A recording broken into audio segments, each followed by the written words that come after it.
This is Tim Bryce with my column entitled The Meaning of Christmas. He arose in the morning groggy and disoriented. He didn't know where he was or recognize the surroundings. It was a small room, very neat and clean, with a sofa, desk, and big bed. Anyone would recognize it as a hotel with all of the amenities. He had no memory of how he had gotten there. Sunlight peeked through the curtains. The television was playing a Christmas gala complete with classic holiday music. The entertainment was broken up by the occasional commercial where announcers were promoting everything from toys to clothes, jewels, and automobiles. Each announcer admonished viewers to hurry as there was just one day until Christmas. Christmas? Where am I? Where have I been? He slowly stood up and went over to the window and opened the curtains to look outside where the grass and roads were covered with a thin layer of snow. It was cold, but not frigid. People could be seen walking on the streets carrying packages. Cars moved quickly along a boulevard, and pine trees were adorned with tinsel bulbs and lights. He didn't recognize any of it, which confused matters further. He washed himself in the bathroom and then spotted some clothes neatly folded on the sofa, complete with shoes and socks. The clothes fit remarkably well. The shoes, which were actually a set of leather and rubber boots, also fit comfortably. He combed his hair before putting on the jacket and wool cap hanging on the chair at the desk. He unlocked the door and stepped outside into the cold air, where he surveyed the area around the hotel. Nothing looked familiar. Did Europe look like this? A woman dressed in a heavy black coat passed by him and greeted him good morning. It was English, but the accent wasn't recognizable. He replied good morning to the woman, who hurried away before any other questions could be asked. He watched her hurry down the street, heading towards a large building where several cars were already parked. A sign in front read, Springdale Town Mall. He was curious and thought people at the building might hold some answers. So he followed the woman to the mall, crossing the street carefully as it was busy with vehicles. The traffic lights seemed strange to him, as well as the lines on the street, along with the commotion of the cars and their horns. As he approached the entrance of the mall, he could hear the sounds of Christmas music coming from the mall's PA system in the parking lot. In between songs, announcers touted their products and admonished shoppers there was just one more day until Christmas. He really didn't grasp what was going on. He entered the mall, which was the largest structure he had ever seen. Inside was a cavernous multitude of lights, more music, and thousands of people circulating. There seemed to be hundreds of shops offering a variety of wares, toys, cutlery, sporting goods, jewelry, and many other goods. Virtually all had signs in their windows promoting sales and reminding shoppers there was now less than a day to Christmas. He paused by an electronics store where many television sets were displaying Christmas shows. The shows were mesmerizing, and he became somewhat intoxicated by the sights and sounds emanating from the televisions. He wandered the mall, examining the various stores carefully. Each was decorated in red and green colors, with wreaths, and the smell of pine and sweet candy hung in the air. Electric lights, snowmen, and miniature railroads offered animation. Gifts were wrapped in a special type of green and red paper and ribbons. All in all, it was a feeding frenzy of shopping. He wondered what the purpose of all this activity. There were several signs mentioning Christmas, but he didn't make the connection. There was the smell of food in the air, which caused his stomach to growl in hunger.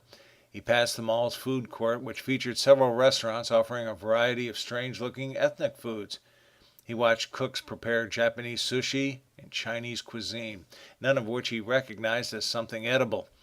The Mexican restaurant smelled of spicy hot peppers. The only restaurant which somehow resembled familiar food was the Italian restaurant, although he balked at the pizza, and the Greek restaurant featuring gyros and souvlakis, both offered on pita bread. He asked the clerk for a gyro, as it appeared to be made of lamb. The young clerk prepared the meal accordingly, complete with French fries and a cola drink. "That'll be $5 for the gyro special," she said. He looked perplexed by her request, but quickly figured she was asking for money, of which he had none. He tapped his trousers with his hand and heard the distinct click of metal. He reached inside his pocket, where he retrieved some coins valued at $2 each. "Will you take these?" he asked. The clerk took 3 of them and presented him with a $1 bill, saying, "Here is your change." "Thank you." "Next." He walked away from the restaurant with his tray and found an empty table to sit and eat. He studied the $1 bill carefully. He had never seen paper money before and didn't recognize Washington's portrait. He ate the hero hungrily. He enjoyed the taste of cooked lamb as well as the pita bread. The French fries seemed peculiar to him, though. He picked one up and inspected it carefully. Nearby, at other tables, people were eating them. He then broke one in half and tasted it. And it was good, even though he didn't know what it was. A French fry. And he ate the rest. He examined the cola drink suspiciously. He took a sip and found the taste medicinal in nature, and the bubbles tickled his nose. Spotting a nearby water fountain, he emptied the cola down its drain and replaced it with water, which tasted remarkably clean to him. He saw others dumping the trash from their trays into the garbage and followed suit. The meal had served its purpose and he felt refreshed. He then returned to wandering around the mall. The music and hubbub was beginning to give him a small headache. It was mid-afternoon when he came to the center of the mall, where he sat at a bench on the second floor. He marveled at the immensity of the mall, and as he looked down to the bottom floor, he discovered a long line of children waiting for someone named Santa Claus. Dozens of children waited patiently to sit with a fat man dressed in a red and white costume. He assumed the man was elderly, as he wore a white beard with matching color hair. An elderly woman came and sat on the bench to rest her feet. She was loaded with several packages and looked tired from her trek around the mall. "Excuse me, but who is that man down there?" he innocently asked the woman. She looked down to see the object of his attention.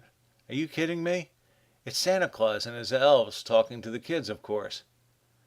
"I'm sorry, I'm not from around here. What is a Santa Claus?"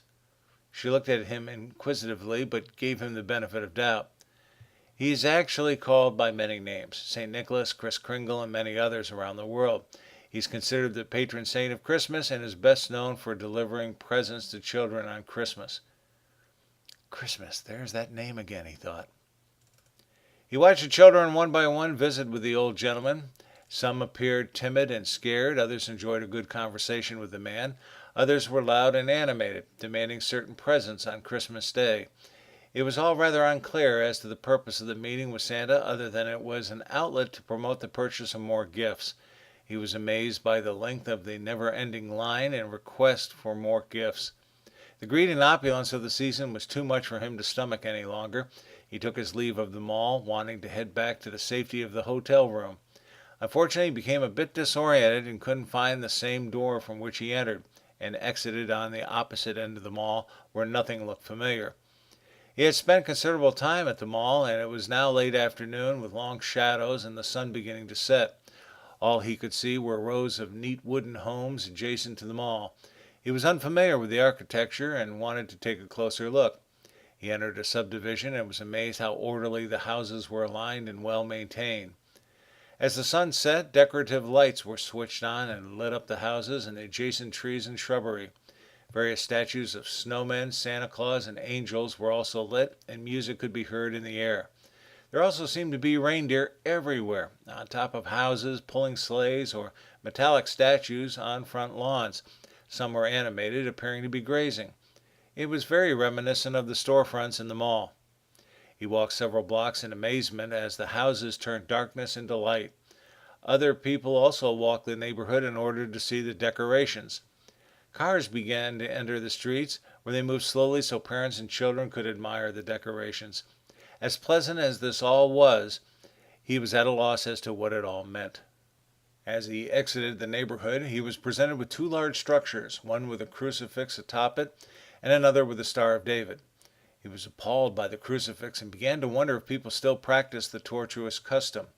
The large cross stopped him in his tracks, and he began to tremble. He noticed the other structure bore the shield of David, a symbol he was familiar with through Judaism. It was nighttime now, and both buildings were active with people, the temple celebrating a bar mitzvah, and the church preparing to celebrate Christmas Mass. Being more familiar with the shield of David, he approached the temple, where people were exiting for the evening. Still inside was the rabbi, who was bidding good night to the attendees. He worked his way to the rabbi, a middle-aged man, who appeared to be of good nature. He said, "Rabbi, I'm a stranger to this area. As I have walked around the village, I notice there is a fascination with Christmas here. I'd like to know more." The rabbi smiled and said, "Well, stranger, you're actually in a good place to learn. I would like to sit down and tell you more, but the hour is late and I have another appointment. However, I recommend you visit the church next door, where they are getting ready to celebrate Christmas. I'm confident they will tell you the full story tonight." He took his leave of the rabbi, who locked the temple after he exited. Many people were entering the house of the crucifix, men, women, and children. As it appeared to be safe, he overcame his timidity and reluctantly approached the church. At the door, he was warmly welcomed by greeters. The inside appeared to be a place for religious retreats, with several rows of pews and an altar at the front. As the service began, the congregation rose to its feet and began to sing, accompanied by an organ. He was startled by this, but found the music strangely comforting.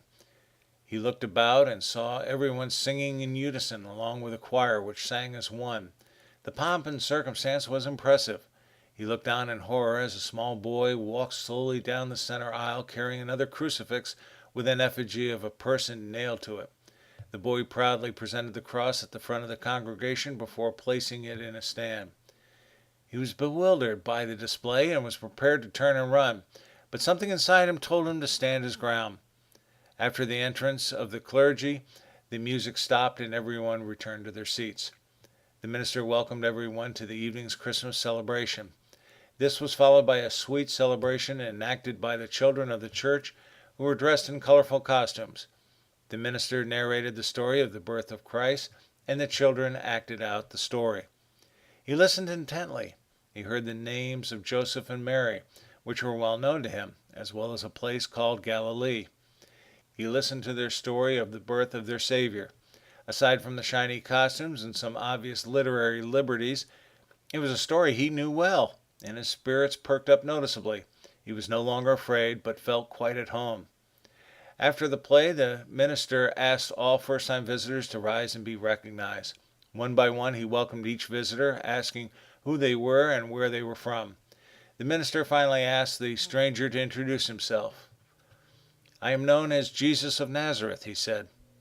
The minister thought he was mocking the congregation and quickly confronted the stranger. Anger was in the minister's eyes, but before he could utter a harsh word, he said, "I am a stranger to this area," and raised his hand in peace to shake the minister's. It was only then that the minister saw the scars from the crucifixion. There was something in the stranger's demeanor and eyes that made him realize he was now in the presence of something special. The minister froze until he placed his hands on him in comfort. The minister smiled and knelt to his knees. The congregation didn't quite comprehend the situation, but followed the minister's lead and knelt. He said, "Please rise. You are all my children. I'm not sure why I was sent here, but I believe it has something to do with the meaning of Christmas, something I didn't quite understand until I witnessed your pageant." "Yes, this is your birthday, Your Eminence," the minister replied. "I have been among you this day and have witnessed many things, most of which I do not understand, particularly the greed of this day. I hope they are not using this day to celebrate such a weakness." The minister was embarrassed. "I'm afraid a lot of people have forgotten its purpose. It is not about shopping. It's about you. In my time, we celebrated birthdays by the breaking of the bread. We didn't have opulent presents. Instead, we offered our love, fellowship, and trust to others. If this is truly my birthday, let us celebrate likewise." And loaves of bread appeared in his hands. Jesus moved to the altar and broke the bread into small pieces for everyone to consume. The minister assisted by pouring wine. "Here, eat and drink. Do this for the remembrance of me. My message is simple. I love you unconditionally. You may not believe in me, but have confidence that I love you. Do not dwell in hate. Practice love and do unto others as you would have others do unto you. It's really not that difficult, is it?" As the last morsel of bread was consumed and wine drunk, he turned and disappeared into the ether with the exclamation, "Remember." Friends, keep the faith. This is Tim Bryce in Palm Harbor, Florida. Follow me on the internet at timbryce.com.